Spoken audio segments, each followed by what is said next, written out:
Welcome. Check It Out with Jessica Lee. I'm here with Grant Gocke, who's Director of Sales at Presidio. Welcome, Grant. Thank you, Jessica. Appreciate you having me.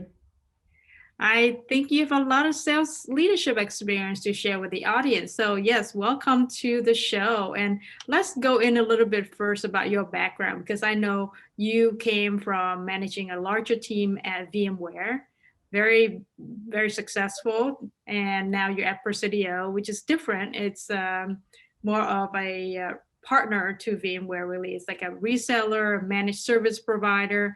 And in the previous role at VMware, you were in the healthcare, and now you're managing a lot more than just healthcare. So it's a change. Why don't you, first off, please share with us, how do you create a winning team? Okay. Yeah, well, thanks so much for the opportunity again.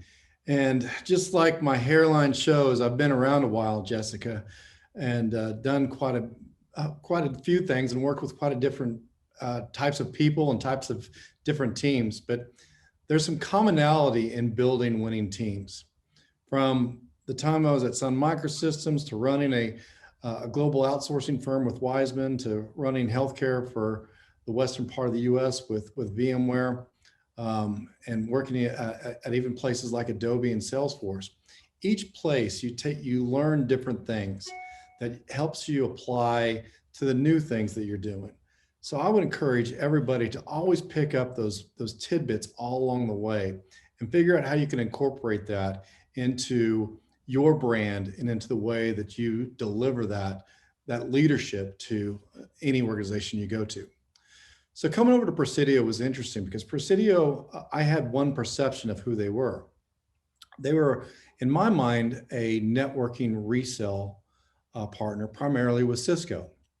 But as I dug in, I came to find out that this is an organization that's over $3 billion in sales, has over 3,000 employees, has some great engineering talents, and is really focused around four key areas: around modernizing the data center, around doing the cloud right, around workforce transformation, and around security. All of it is wrapped with managed services.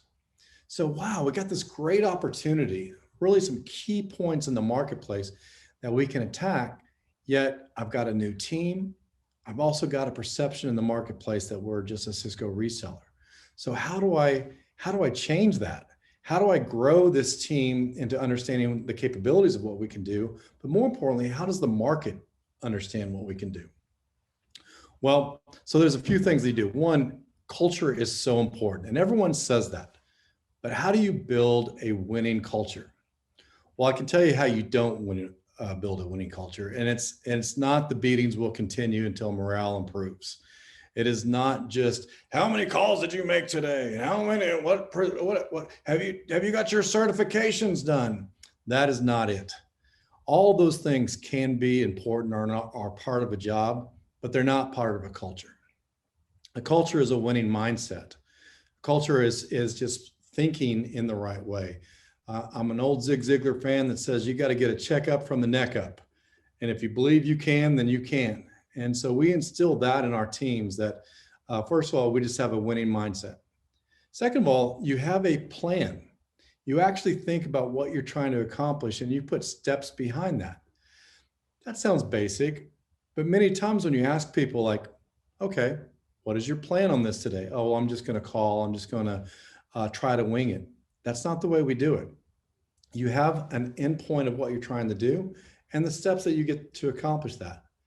Now, to make that kind of less about process and less about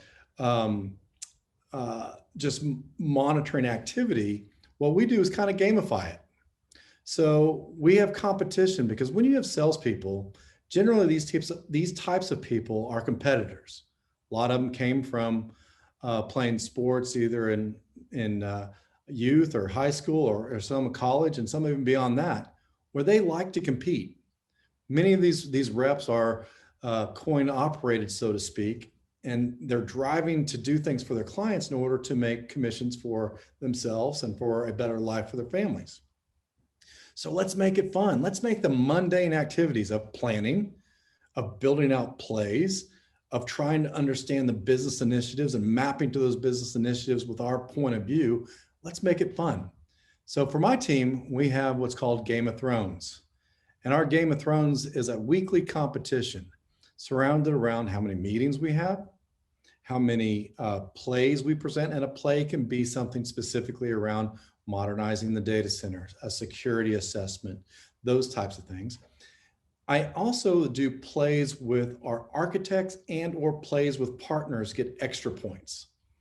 And so our partners can be, hey, how do we work with VMware? How do we work with Cisco? How do we work with Dell? Are they involved in our conversation? How do we rally our allies in kind of a competition mantra? How do we get people around us wanting to work with us, wanting to be with us, and wanting to be involved? And to do that, you have to give them something. And that means that you have prepared and you have some knowledge and you have something of value to share with them.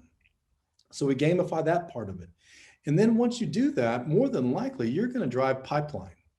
And in sales, as you know, Jessica, pipeline is the lifeline.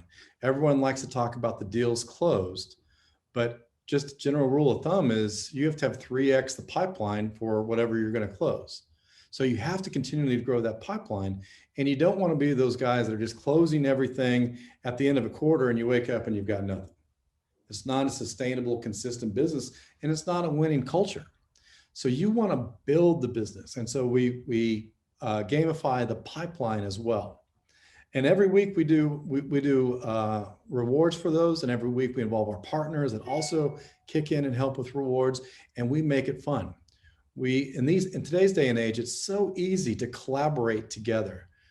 For us, we use Cisco Teams, and we have a Teams chat where not only do we share pertinent information around our plays and around our planning, but we also share, sometimes some fun personal stuff and some jabs around the competition. We post the scoreboard so everyone sees, and we just generally have fun with it. So when that happens, you build this competitive culture that's not trying to tear each other down, but trying to lift each other up and challenge each other to continue to grow the basics of the business. We grow the basics of the business, things like the big wins, those will happen. And what we do when we win, we don't just say, hey, thank you, Mr. Customer, for the opportunity to sell something to you. No, that is not it. When you sell technology, it's never about the technology. It's really always about the business outcome. So anytime that we sell something, a piece of technology, we try to map it to what that outcome is. And we measure that outcome, meaning we track that from our perspective in working with the client to make sure that those things happen. Because if they actually happen, guess what? That's going to build trust. It builds transparency, and those clients want to do business with us again. And then the cycle just keeps repeating. Some other things you mentioned are just on a personal relationship. It's great to do fun things, and it's great that in today's day and age that we can collaborate on things like Teams and we can do fun things. But it's not as easy today, and we know that across the nation in different areas it's hard, but we have to have that human interaction. It's one thing to have it over Zoom, but it's another thing to meet face to face.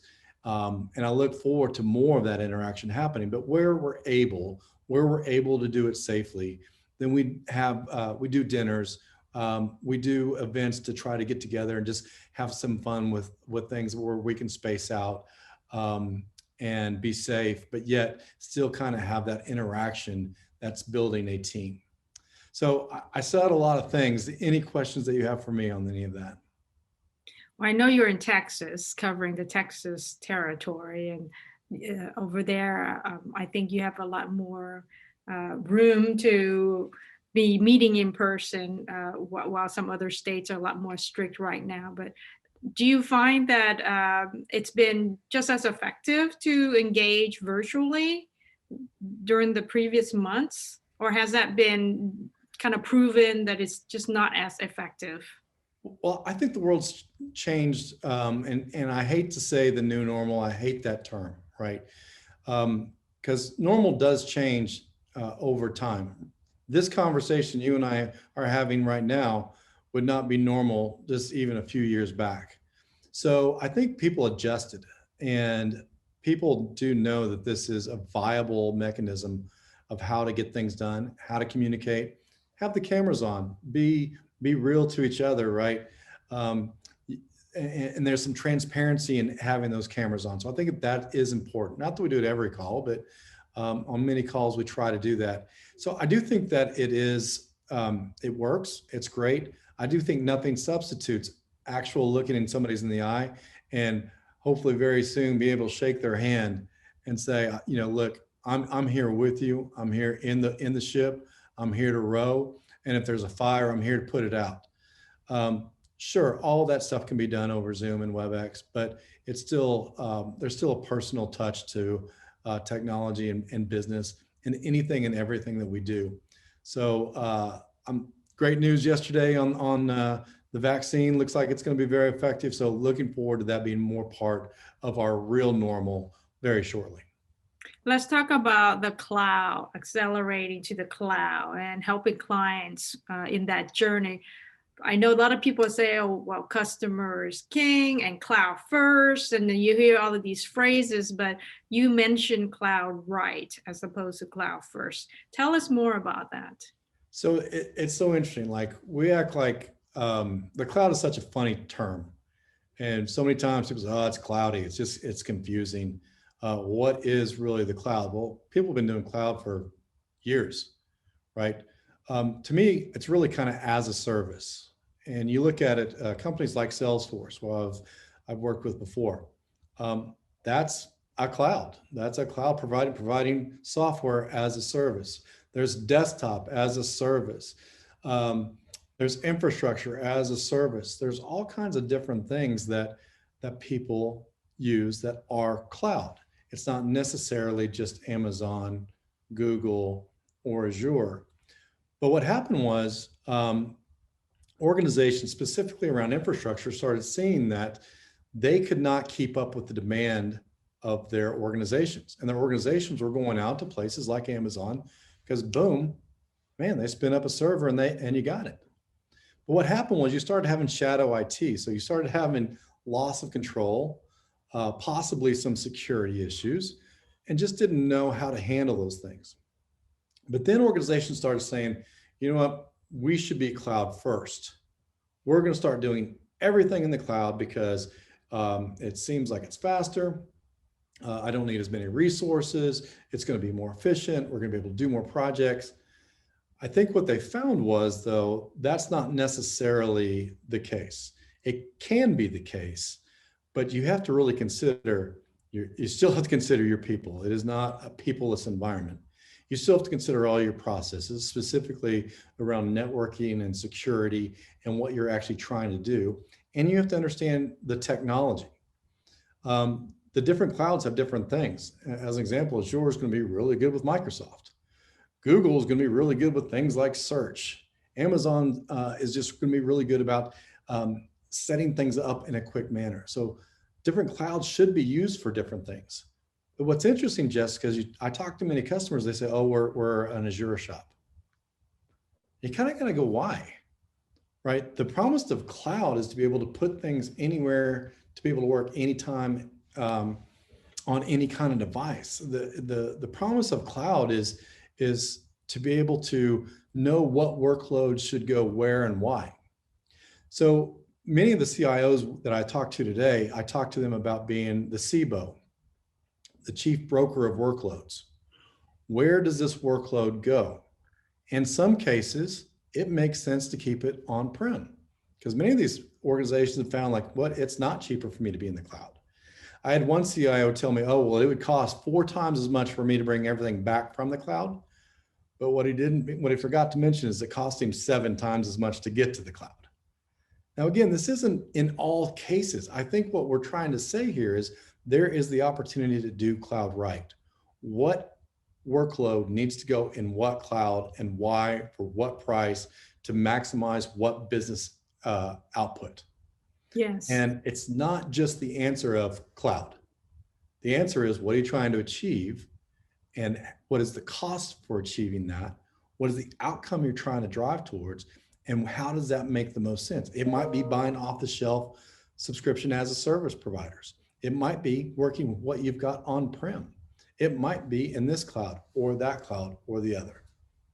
Yes, and I think that's part where you step in and you can really help because it is kind of confusing. Like what's best to go to cloud, what's best not to. Some applications are just too expensive to completely rewrite for cloud. And technology is constantly evolving. It's like innovation is taking place so rapidly that it is there's just so much to think about, right? And having an expert to step in to give that advice on what to do, I think is heavily needed, especially for companies that don't have the huge team of experts in house. And that's where I feel like your team, from Presidio's point of view, can really step in to help. Well, that's right. You know, end of the day, we're talking about technology. It all comes down to people and process. It all comes down to what are the resources that you have and the constraints that you have around your people and process that will enable your technology or not enable your technology, right? And so we do have the resources to kind of take a look at that. And you mentioned something else, the applications. Some of the applications that businesses rely on are just not cloud ready. Um, and some of the replacement applications lose some of the functionality that some of the legacy applications have. So what do you do on that, right? And there are technologies and capabilities that we have, and there's others as well that can help you come in and do application rationalization and figure out what can go in the cloud, but also application kind of wrapping to be able to get those applications ready for the cloud if it makes sense. End of the day is you have to ask yourself, is it cloud first or is it cloud right? And I think that's a very distinct question that sounds basic, but it's not. We need to make sure that it's the right thing for the people, the process, and the technology. Yes. I almost think of, okay, it's not even cloud first or cloud right. It's more like business right. What is the I right like it. I'm business changing. model? I'm changing it to business right. I like it. I think, but you know what? I think that's really the case overall for a vendor or for a consulting firm like us. The question should be why. What are you trying to achieve? And then there are always trade-offs, right? So Yeah, you have to have the complete picture to make the right decisions. that that's right. And unfortunately, sometimes these organizations will work in silos. And you try to tie it up, and a consulting firm like us should always be tying up to the overall business initiatives. I always kind of say that, hey, the C-level drives initiatives, VPs drive programs, and then kind of under that are projects. And what's interesting when we started this conversation around culture, there's so many times when you're talking to organizations at a project level, they really don't understand the tie back to the program and initiative level. And we have to help with that. But it's interesting that the organizations also need to be accountable for that to make sure that their teams understand the overall scope of the projects and what that means to the business, because that will enable all to be more transparent and all to be more collaborative in helping them achieve those goals. All right, this has been very interesting and educational. So I appreciate you being on the show, Grant, to talk about managing winning teams, to talk about helping clients to be cloud right or business rights. So thank you so much. Jessica, thanks so much. You can tell I'm excited. I'm excited about the opportunity to speak with people like yourself, but excited to have my team, excited my team to work with our clients' teams. I think excitement breeds excitement. So, and that's part of what we've talked about, the winning culture. I'm here to win, and I'm here to help my clients win. So thank you so much for the opportunity to speak to you, Jessica. You're welcome. There you have it. Check it out with Jessica Lee, Grant Gocke from Presidio.